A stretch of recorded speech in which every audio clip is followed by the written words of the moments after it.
Hello everyone, this is the final video to show you of our legendary builds that we've recently put together to take on the legendary missions on the Division 2.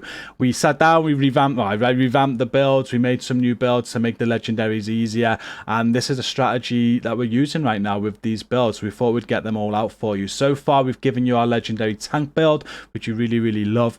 We've given you our new legendary healer build, which comes away from the Future Initiative healer. I've given you the legendary striker build, which is absolutely insane, and today is a legendary crowd control build. We've been actually using this for so long. Penny's been using it for a long time now in our legendary streams. I really do think it's probably the best crowd control build for legendary in Penny's words. So I'm going to show you that build today. That is this video. I don't have many clips apart from what's on screen now, really, because I don't do this role enough to give you a load of clips, but when you do watch us and I'm doing DPS and we've got a crowd control and Penny's in or whatnot, or Milkman, this is the build they're using and it's really effective. So I'm going to show you, and I hope in future streams I will get to use this more so you can see me using it as well. If you do enjoy the video, do please hit like and share to support it. Subscribe if you're new to the channel today for more content from myself. I just want to plug our community as well. We're well on the way to 26,000 members. Before you leave today's video, make sure you come and check us out. It's linked at the top of the video description. So this is what it looks like, and it's very easy to put together. I know a lot of people, because they have said in stream, would say, why not run Eclipse Protocol? We do feel Eclipse Protocol is probably like the go-to crowd control build, status effect build or whatnot. But for legendary content, we just felt Hardwired was better. We could get like the blinder firefly out more often. It was basically constant, and we just felt we could control the crowd better basically with this build. It wasn't about making the status spread and letting the status do most of the work or anything. It was all about just making sure the enemies were as basically as blind as they could be most of the time. So Penny's been using this for a while. She's also always done my crowd control, as we've said at the start there, and she highly rates this build which we put together ourselves.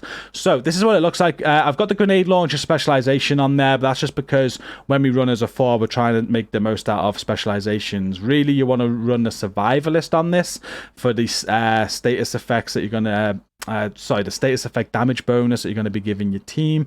But if someone else is running the survivalist, you could swap it to grenade launcher or something else to benefit your team. So just discuss that among yourself for whatever specialization you want to use.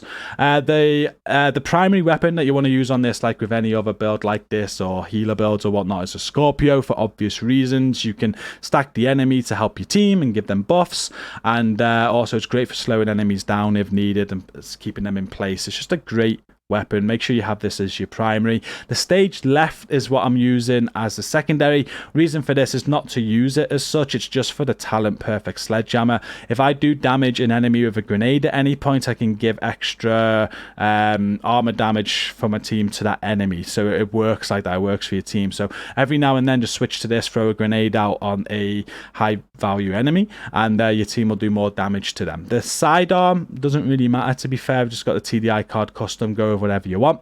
But then the build looks like this. We've got 4-piece hardwired. We're going mask, backpack, gloves and knee pads. Every single one of these pieces is rolled to status effects. You can see skill tier and status effect on the mask there, backpack, gloves and knees. And the mods we're using there across all 3 mod slots is protection from elites to give ourselves a little bit more survivability. The chest piece that we're using is a golden gear chest piece for the 10% status effect. We've got skill tier on that. Credit chance, ideally you'd probably want skill ace there, I imagine. There's no skill ace on the build, to be fair. We discussed this.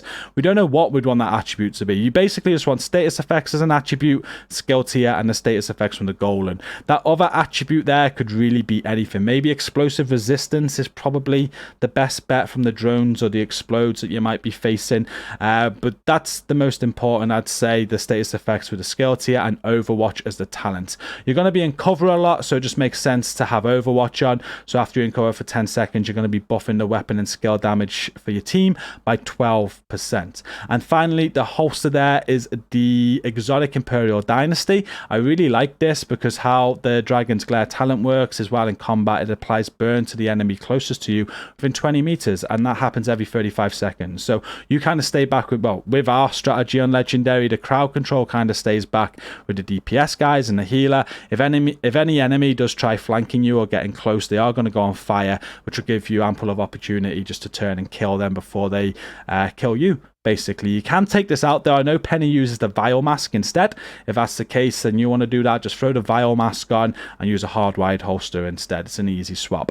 But that's how I have the build, and it works very, very well. And the skills that we use on a legendary is a Jammer Pulse and a Blinder. So we'll throw out a blind to blind as many enemies as we can.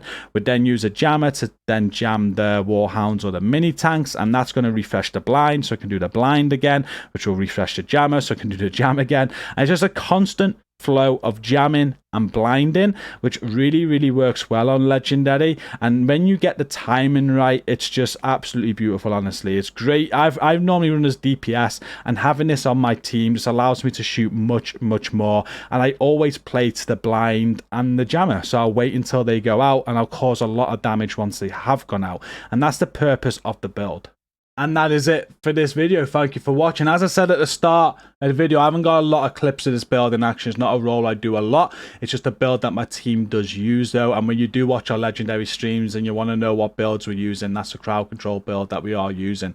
A lot of people have asked to see that, so we've now got it in a video for you as well. And I will try and use it more in future legendary streams so you can see it in action more with myself. We'll try and do that as well as other legendary roles I don't really do.